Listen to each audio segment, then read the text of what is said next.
Olá, vamos direto ao ponto hoje. Já pensou na sociedade como, sei lá, uma máquina? Um tipo de corpo artificial que a gente cria para não viver no caos? Essa é uma imagem poderosa, né?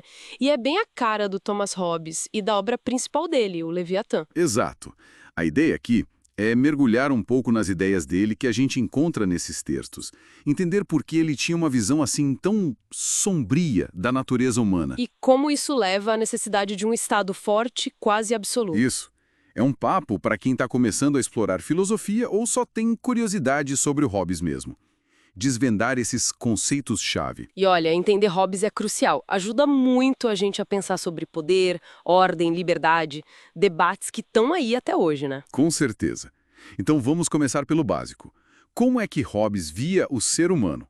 Ele usa umas analogias bem mecânicas, né? Totalmente. Uma visão bem mecanicista para a época. O coração é tipo uma mola, os nervos são fios, as articulações rodas, como se fôssemos autômatos complexos. Um relógio gigante quase. Isso, a analogia do relógio é perfeita.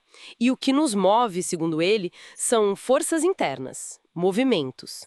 Basicamente, apetite, que é o desejo por algo, Ir em direção a alguma coisa. exato, e aversão, que é a repulsa, se afastar de outra. E aí vem o ponto mais radical, talvez. O bem e o mal. Aí isso é polêmico. Muito. Para Hobbes, bem é só aquilo que a gente deseja, o objeto do nosso apetite. E mal é o que a gente tem aversão.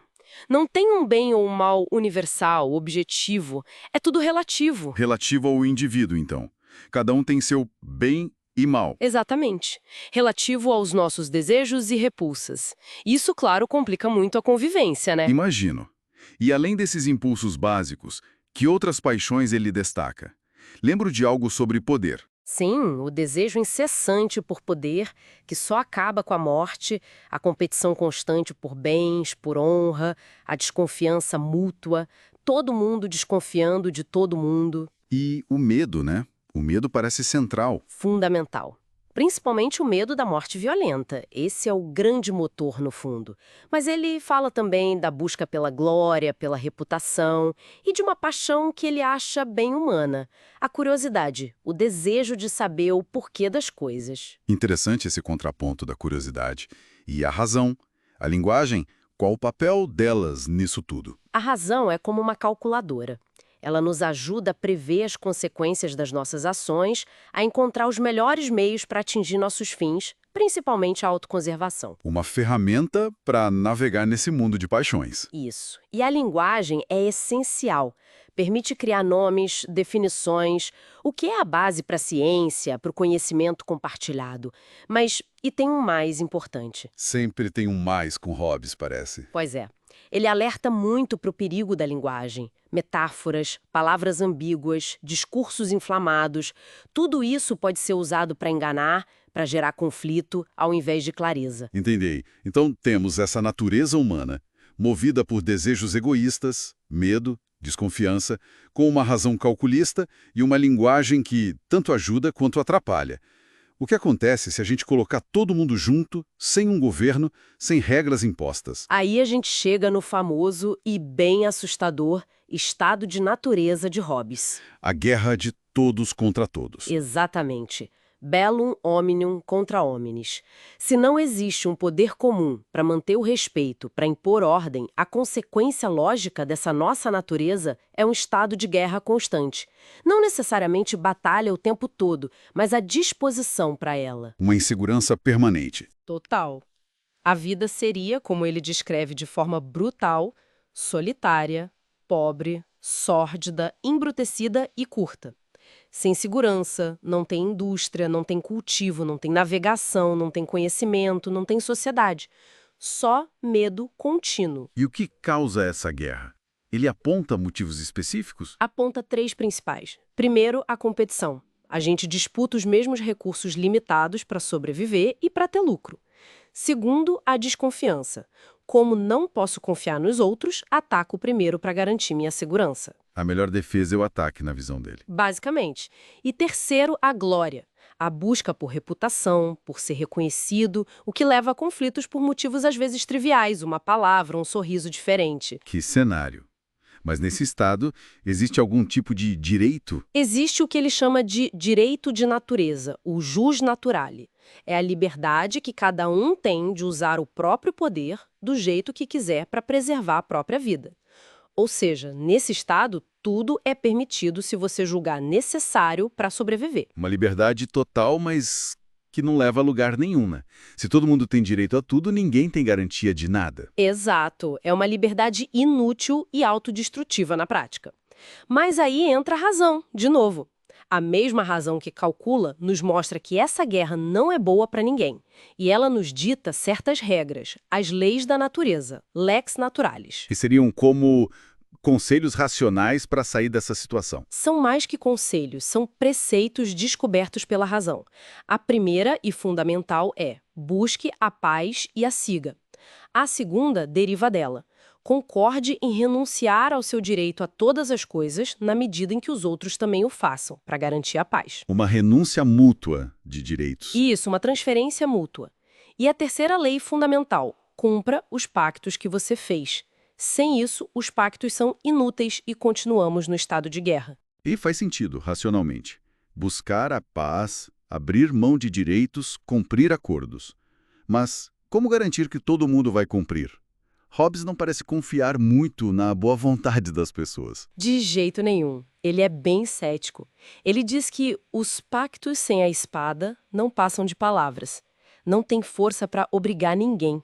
A natureza humana, com suas paixões, sempre vai levar a querer quebrar o acordo se for vantajoso. E é aí que entra a necessidade de um poder maior. Exatamente. A solução racional para sair do estado de natureza e garantir que os pactos sejam cumpridos é criar um poder comum, um poder visível, que inspire medo, um poder que possa forçar as pessoas, pela ameaça de punição, a cumprirem seus acordos e observarem as leis da natureza. E como esse poder é criado? Através do contrato social. Sim, mas é um tipo específico de contrato. Não é um acordo entre o povo e um governante que já existe. É diferente. Como assim? É um pacto que cada indivíduo faz com todos os outros indivíduos. É como se cada um dissesse para o outro: eu autorizo e desisto do meu direito de governar a mim mesmo, a este homem ou a esta assembleia de homens, com a condição de que tu também desistas do teu direito e autorizes todas as suas ações da mesma maneira. Ah, então é um pacto entre as pessoas para criar o governante? Isso é a união de toda essa multidão em uma só pessoa artificial.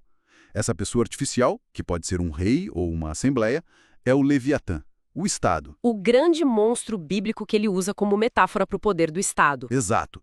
Um poder imenso, criado para nossa paz e defesa comum.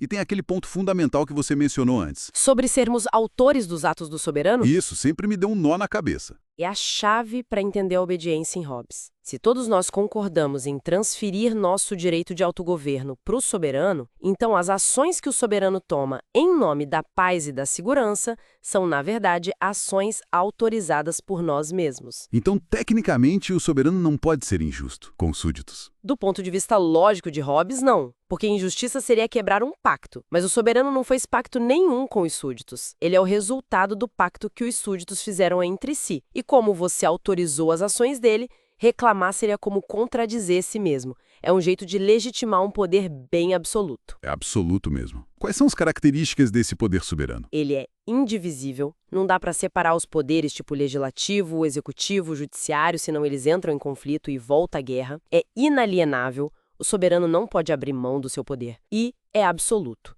Não está sujeito às leis civis que ele mesmo cria. Ele está acima da lei. Acima das leis civis, sim. Ele é a fonte da lei. Ele está sujeito às leis da natureza, mas só perante Deus, não perante os súditos. E quais direitos específicos ele tem? Basicamente, todos os que forem necessários para manter a paz. Fazer e revogar leis, as leis civis, julgar todas as controvérsias, fazer guerra e paz com outras nações, escolher conselheiros, ministros, magistrados, punir quem desobedece, recompensar quem obedece.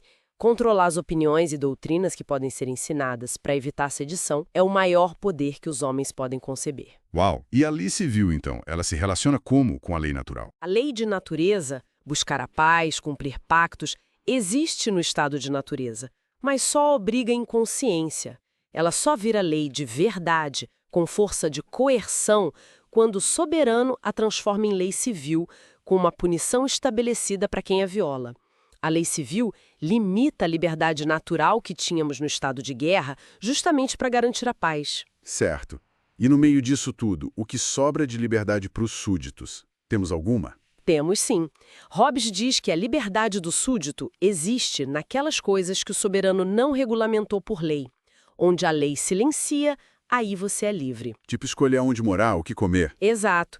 Escolher a dieta, a moradia, a profissão, como educar os filhos, fazer contratos uns com os outros. Nesses assuntos onde não há lei proibindo, há liberdade. Mas, atenção, essa liberdade não dá o direito de resistir ao poder soberano. Mesmo que a gente ache uma ordem justa? Mesmo assim, a única liberdade de desobedecer seria se o soberano mandasse você se matar, se ferir ou não resistir a um ataque, porque o objetivo do pacto foi justamente preservar a vida.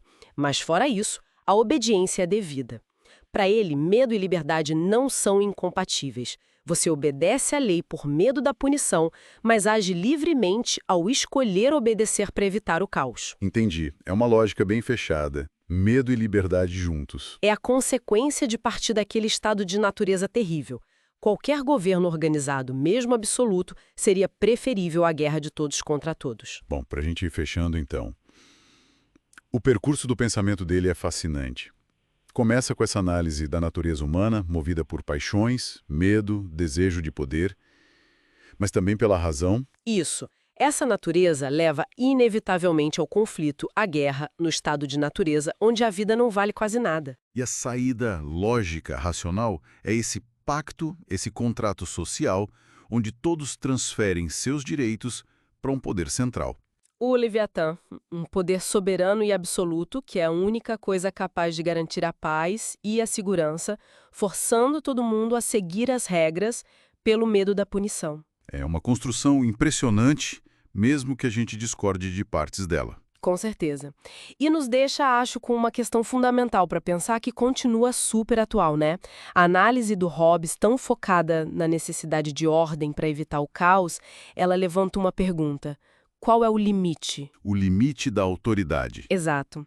Qual o preço que estamos dispostos a pagar em termos de poder concentrado e talvez restrição da liberdade individual em nome da segurança e da paz? Até onde vai essa troca? É algo que ele nos força a encarar.